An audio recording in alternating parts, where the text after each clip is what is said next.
For this, you'll only need your phone and your photo ID. Also later in this video, we'll show you how the core team processes your application with help from local human validators in your region.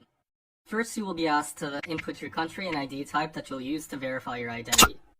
Confirm your age and that you consent to the legal agreement.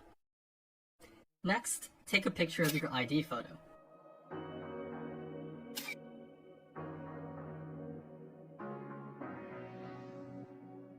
After entering the information on your ID into this form, follow a human liveness test that will instruct you on what actions to take along the way.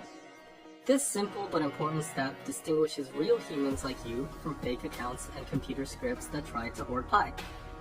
At the end of this step, you will also have to take a photograph of yourself within the application. This photograph will be compared against the picture on your ID to check if they represent the same person. In most cases, the computer algorithm is able to recognize all of the text on your ID. Most of the text on the ID is redacted, like what's shown here.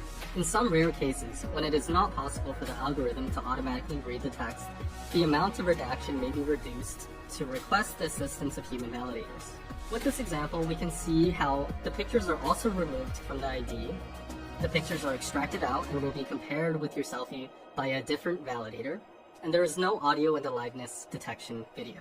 In any case, before a human validator sees any of your data, we are showing you exactly how they will appear to them, and will only proceed in the KYC application if you consent to share the redacted version of your data to human validators. You can see that in the final step of your application. If parts of your data are not redacted, you can go back and re-upload a clear picture of your ID. How well the machine automation works very much depends on the quality of the photo of your ID document. So, in a sense, if you want to minimize the chance of your personal data being seen by human validators, try to provide the best possible photo of your ID document with good lighting, clear and focused content, and a straight and correct angle. Once you are comfortable with your obfuscated data, press submit and you are now done. Keep in mind that your full ID and data are processed by the servers, and the redacted version is processed by human validators. And that's all you need to do to KYC. Also note that this demo is only the current version of the KYC app, and it's subject to change and improvements as it's being further developed. Now, if you're curious to know how exactly the KYC validation will be performed, continue watching this video. In this KYC solution, most steps of a KYC check will be performed by machines automatically, including data extraction from documents, data obfuscation, data matching, account name matching, and sanction screening. Human validators will only help with the identity authentication process when machine automation falls short, including ID type validation, face image comparison, and liveness confirmation to prevent cheating in the KYC process. These are selected pioneers who have already passed KYC, verified their identity, and have legally agreed to maintain the confidentiality of any data they see. As there are thousands of ID types in the world, human validators from your local region are the best knowledgeable individuals to assess that information.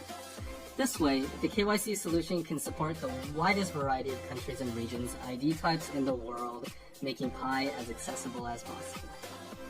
To avoid human errors, more than one person will be asked to provide an assessment. Here, the algorithm decided that validators must verify my ID because it didn't look real enough. So, human validators are asked whether this looks like a real Polish passport ID or not, and since this is true, as we would know if we were Polish, we select yes. Next, the algorithm needs an assessment on whether the picture on this ID matches the pioneer selfie. Well, obviously not, so we respond no. Finally, a human validator may be called to decide if a real living person is applying for ID verification in the liveness test video. No audio is recorded during this test. Also note that each pioneer contributes 1 Pi to get KYC. This Pi is pooled and given to the human validators for their work. Anyone can apply to become a validator as long as they have passed KYC themselves. But the process to get approved is quite rigorous and looks at many different factors. Moreover, even when a pioneer is admitted to the program, they are initially only provisional members, and they can only continue reviewing applications after they prove that their work is accurate and trustworthy. Well, that's it for now. This has been a preview of Pi Network's unique KYC process. It allows the Pi community and ecosystem to bootstrap and scale itself without the need of any external services or fiat currency outside of Pi. As always, what do you think? Please send us your feedback in the comments of this video and also in Pi chats. Thanks!